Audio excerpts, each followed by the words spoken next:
Okay, so on the end of episode 2, you saw me fit the gearbox. Beginning of episode 3, take the box back out.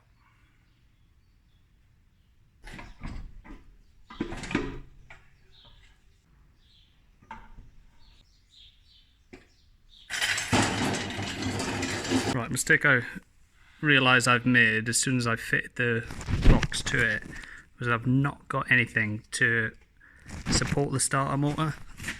As standard, there's a stud on the back plate, but that's just aluminium. And then there'll be a box bolt that goes through and tightens up on that.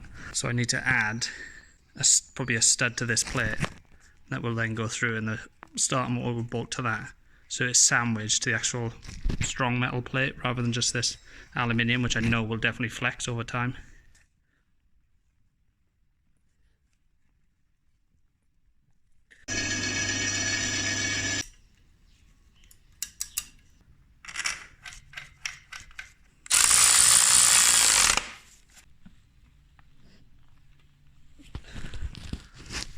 Solid.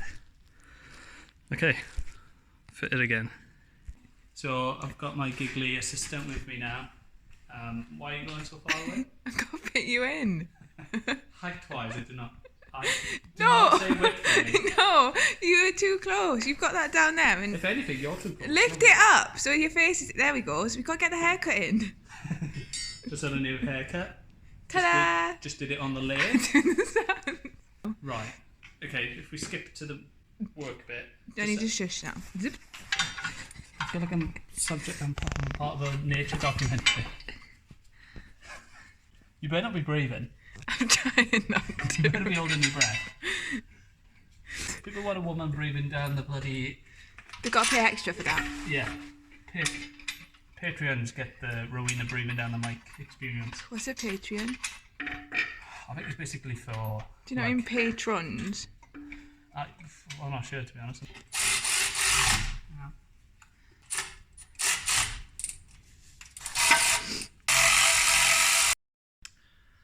Just fitted the box again, so we know what the next step is. Take it back out, and the reason is the starter motor is still fouling.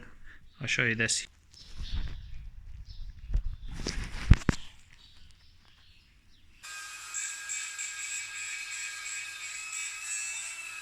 Right, heavily thinned that down. Hopefully that'll be enough. If not, I'll just pull the box off again. No trouble. Quite enjoying it, actually. I like to get my foot pumps in on the transmission jack.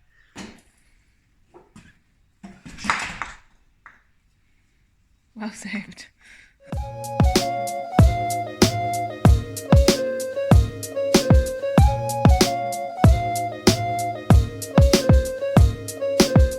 So the gearbox is bolted to the engine. The starter motor doesn't foul anymore. Happy with that. The box is longer than the Omega box, but I can still use this get up that I used previously. Right, plan for the prop. This is the Land Rover prop that was on it. Removed the sliding portion. There's a hole in the centre, so I can get it in between the centre and the chuck on the lathe. Turn it slowly and part off these welds, and then I'll be able to remove this.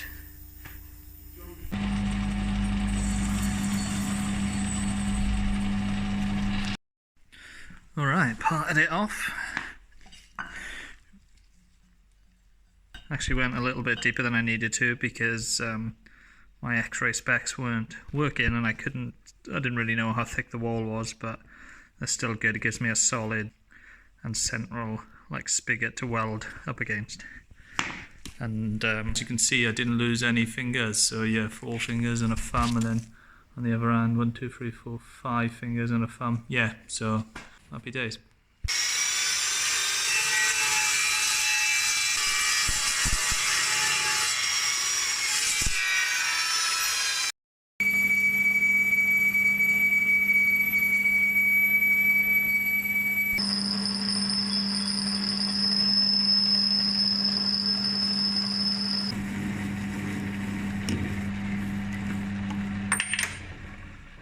Okay, and this is how it goes together.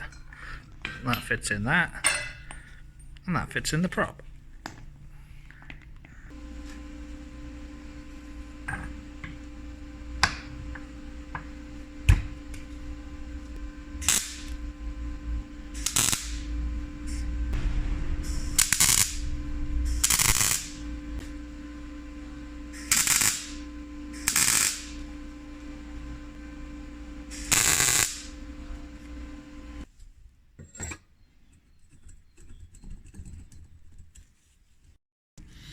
Right, I know this looks pure sketchiness, but trust me.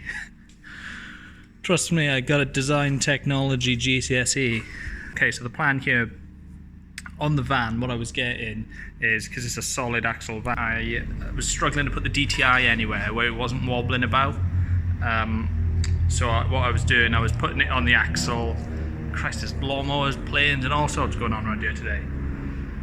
Put the DTI on the axle, the base, and then the actual dial indicator touching against the prop. But I wasn't happy that as I was turning the wheels, I wasn't moving the axle slightly, and I couldn't get it to line up. So what I thought was, if I could put it in the lathe, one side in the lathe, out of gear, not driving it, and then put the gearbox the other side to hold that end, I can turn this over by hand, out of gear, not on, and get a reader on the DTI.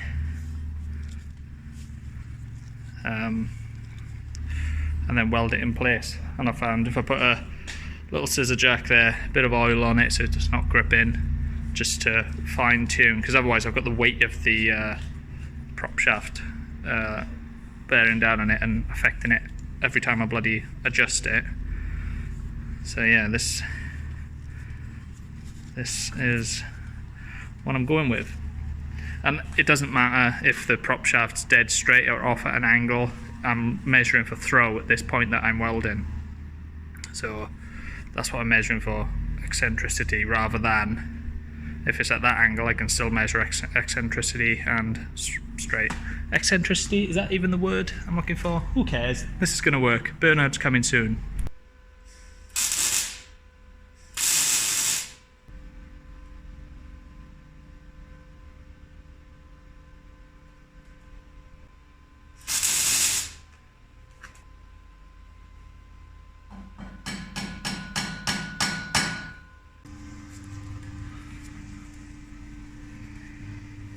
Acceptable.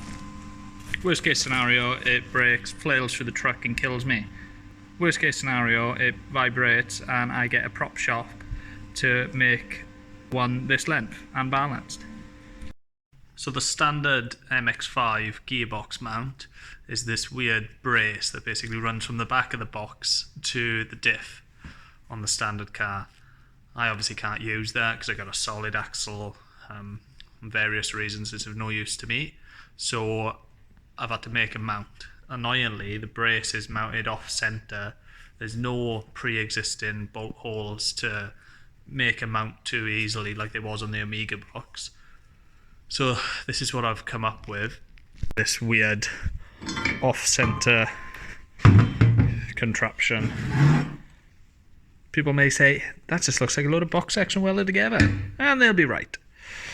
Just added a little, picks up on an M6 thread, the only thing remotely threadable in the vicinity, but I've put weight on it already, even with the tacks, and it wasn't even flexing, so I'm happy with it. Mount on, prop fitted. Right, not been started in bloody ages. Just give it a little start. Quite worried that the torque of it is going to shake itself to bits and then blow up.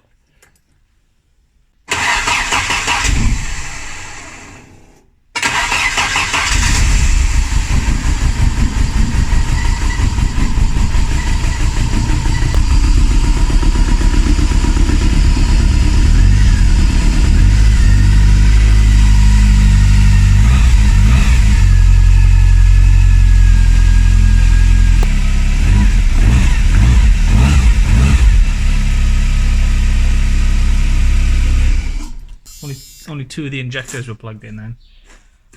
Right. I'm going to jump underneath with a lot of ATF, run it and top it up. See if I can select gears. Excited.